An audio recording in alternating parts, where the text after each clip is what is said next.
Park Güell is as whimsical as parks can get. The park was originally supposed to be a housing community for the rich, commissioned by Yusobi Güell.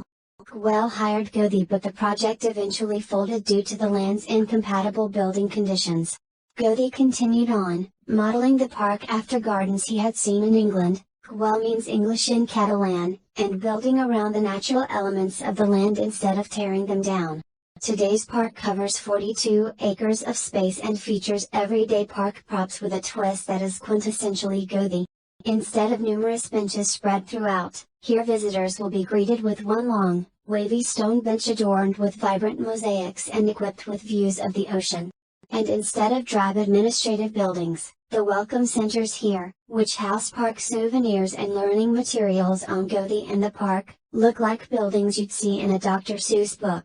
You'll also find plenty of picturesque pathways that weave along verdant vegetation, down cascading tiled staircases and through jagged stone columns and tunnels. While you're here, don't miss the chance to see the Sala Hypostila. Located right at the entrance, the Sala Hypostila was originally intended to be a marketplace. Today it serves as nothing more than to dazzle visitors with its stately stone columns and beautiful mosaic works, which you'll find dotted all over the ceiling. Other popular attractions here include the Casa Musea Goethe, Goethe House Museum, Goethe's former home turned museum, and Turo de les Tres Cries, a lookout point with pretty impressive views of the city situated in the southwestern point of the park.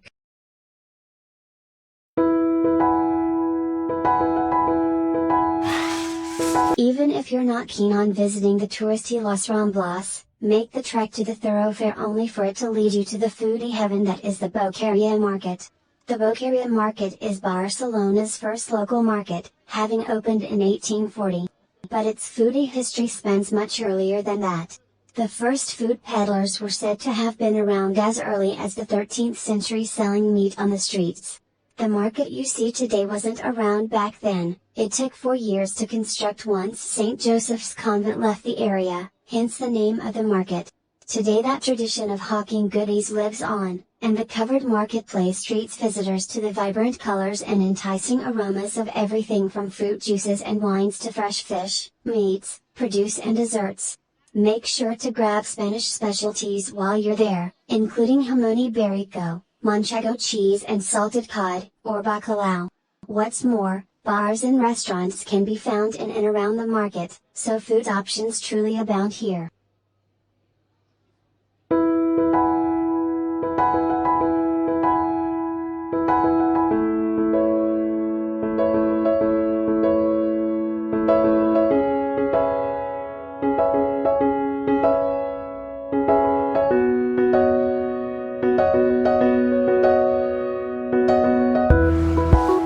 The Barri Gòtic, or Gothic Quarter, is the oldest part of Barcelona, and considering its location next to the city center, also its most liveliest. Here, you'll find beautiful examples Roman and medieval era architecture rubbing elbows with the many shops, restaurants, al fresco cafes, bars and clubs that line this neighborhood's narrow roads and picturesque plazas. And there are so many plazas to explore. Aside from Plaza de la Catedral, which you'll no doubt end up in if you visit the Barcelona Cathedral, make sure you stop in Plaza Real and the smaller and much quainter Plaza San Felipe Neri, which was bombed by Spanish dictator Francisco Franco during the Spanish Civil War. You can see scars from the attack on the church in the square. The palm tree-clad Plaza Real is much more energetic and usually buzzes till the wee hours of the morning. Definitely come here to start your night out in Barcelona. Another notable plaza is Plaza Sant Jaume, where the Catalan seat of government has been since the Middle Ages. No matter where you end up in the Gothic Quarter, travelers say its Spanish splendor will leave you charmed long after you leave. Visitors also say when visiting the Gothic Quarter, discard the map and just let yourself wander. The neighborhood isn't that big, so you'll probably end up at top spots by mindlessly strolling. Some suggested taking part in a walking tour if you're interested in learning the history behind the neighborhood.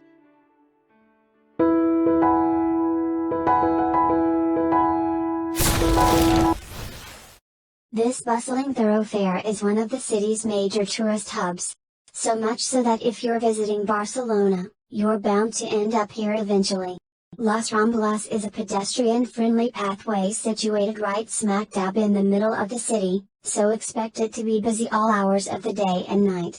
During the day, you can peruse souvenir stands, watch buskers and street performers, pick up some local art from artists selling on the street, or sit down and enjoy a light snack at one of the many alfresco cafes found here. When the sun sets, you should head here to start your night out, as many bars and clubs can be found in the surrounding area. While Las Ramblas has no doubt established itself as a visitor-friendly stop, it didn't always cater to tourists the way it does now. Soon after the nearly mile-long thoroughfare was developed in 1766, it became a popular place to hang out for locals. The reason for this has to do with its design. Back in the day, streets in Barcelona were predominantly narrow and windy, making the long and wide Las Ramblas unconventionally roomy. Today, the chances of finding locals congregating here fewer and farther between, especially during the day. At night, however, since it is a prime place to party, you'll likely see some more Catalans.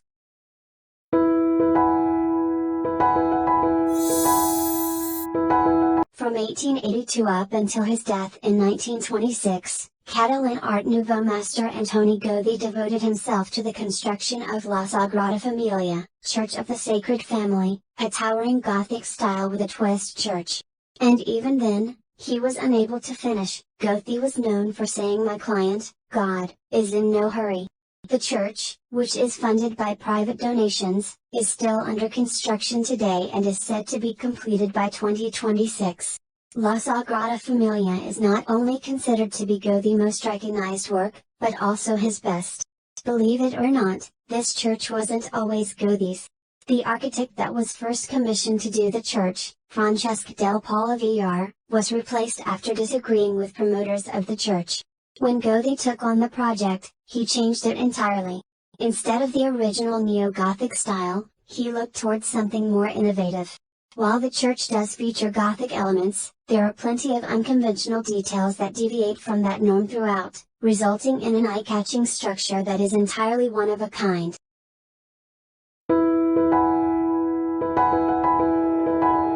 The details highlighted in Casa Batlló show famous Catalan architect Antoni Gaudí at his best. Of all the Gaudí apartments in Barcelona, this is probably the most recognized. It's also a UNESCO World Heritage Site. Sitting down the street from Casa Milà, Casa Batlló is known for its vibrant colors, intricate tilework and skeletal terraces. The unconventional facade is inspired by the legend of Saint George, whose story is famous for slaying a dragon to save the princess. The roof in particular depicts the dragon's scaly back, while the skeletal balconies and bony windows are said to represent the dragon's previous victims. The legend goes that someone would be sacrificed every day so the dragon wouldn't take the whole town.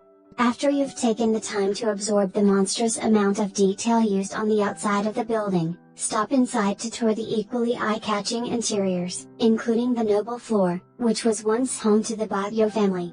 With your ticket, you're also able to access the roof to check out Gaudí's admirable mosaic work up close, including those on the dragon's back and the roof's many colorful chimneys. Travelers who visited Casa Batlló found it to be a masterpiece. While it may be tempting to stay outside and admire the house's details for free, many visitors said it's more than worth the extra coin to explore the inside of the building. Travelers who did so were not only wowed by the architecture but impressed with the audiovisual guide as well, provided with the ticket, which showed pictures of the building from more than 100 years ago for visitors to compare. The only complaint visitors had were the crowds. Travelers highly recommend getting a skip-the-line style ticket online to avoid waiting in long queues. They also said if you can get there early, do so, as some said having to jostle through throngs of people inside took away from their experience.